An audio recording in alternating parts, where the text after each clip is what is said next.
Ord och deras laddning i språket.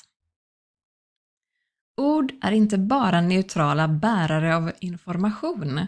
De har också en känslomässig och social laddning som påverkar hur vi uppfattar dem. Ett ord kan väcka positiva, negativa eller neutrala associationer beroende på bland annat sammanhang, ton och historisk bakgrund.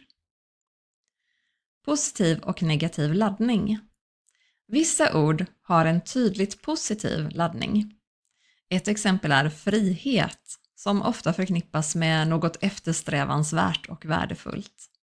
På samma sätt ger ord som mod och hjältemod en känsla av styrka och beundran.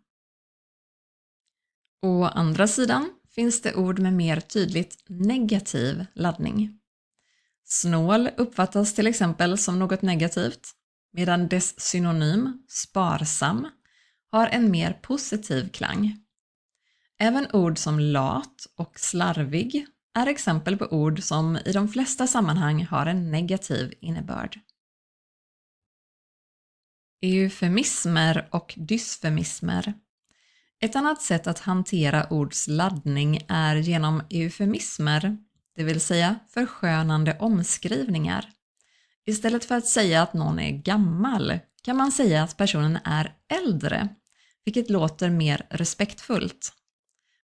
På samma sätt används avlida eller gå bort istället för dö för att mildra innebörden. Man kan vara lite uppmärksam på eufemismer när man till exempel köper saker på nätet.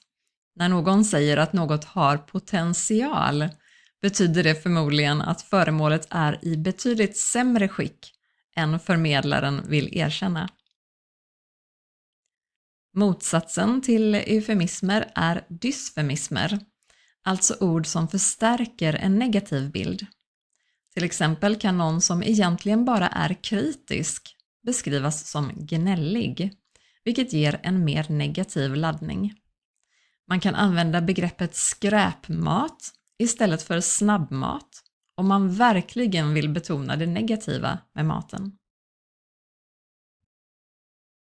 Ord som förändras över tid. Laddningen hos ord kan också förändras med tiden. Ett ord som tidigare var neutralt kan få en negativ klang och tvärtom. Till exempel ansågs tjej en gång i tiden vara ett mindre fint ord, men idag har ordet tjej ingen särskild värdering. Samtidigt har ord som flicka fått en något ålderdomlig känsla och används inte lika ofta i vardagligt tal idag. Sammanhangets betydelse. Ett ords laddning kan alltså variera beroende på situationen och vem som använder det. Ord kan uppfattas olika beroende på tonfall, relationen mellan talare och lyssnare samt det kulturella sammanhanget. Att förstå ords laddning är en viktig del av att kommunicera nyanserat och respektfullt. Genom att vara medveten om hur ord kan uppfattas kan vi anpassa vårt språk för att uttrycka oss mer effektivt eller mer empatiskt. Ordval påverkar hur vi uppfattas. Vilket ord vi väljer kan påverka hur andra tolkar det vi säger. Läraren är sträng kan låta negativt, som om läraren är hård och obehaglig. Läraren är tydlig låter mer positivt, som att läraren har bra struktur och ordning. På samma sätt kan politiker och reklam använda ord med positiv laddning för att påverka hur vi tänker. Vi satsar på framtiden. Positivt. Vi gör en förändring. Neutralt. Vi gör nedskärningar. Vi skär ner. Negativt. Vi ska titta på några fler exempel på ord och deras laddning. Vad envis du är. Vad uthållig och målmedveten du är. Han är riktigt lat. Han vet hur man kopplar av. Vilket billigt smycke. Vilket prisvärt smycke. Hon är väldigt nyfiken av sig. Hon är vetgirig och intresserad. Du är så barnslig. Du är så lekfull. Han är manipulativ. Han är övertygande. Du är så stelbent i ditt tänkande. Du är principfast och konsekvent. Hon är riktigt snobbig. Hon har sofistikerad smak. Han är misstänksam mot alla.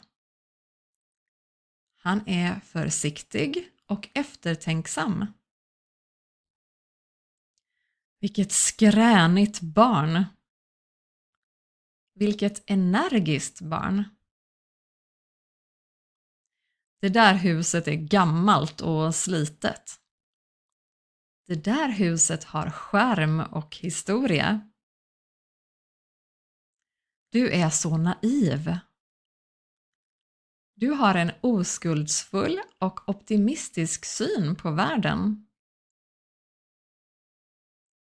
Han är riktigt hård och känslokall. Han är rak och står stadigt i sina beslut. Hon är alldeles för känslosam. Hon är empatisk och känslomässigt öppen. Han är en riktig besserwisser. Han är kunnig och påläst. Det där förslaget är ogenomtänkt och dumt. Det där förslaget är kreativt och annorlunda. Du är för impulsiv. Du är spontan och följer ditt hjärta. Du är mager. Du är slank. Du är en pratkvarn.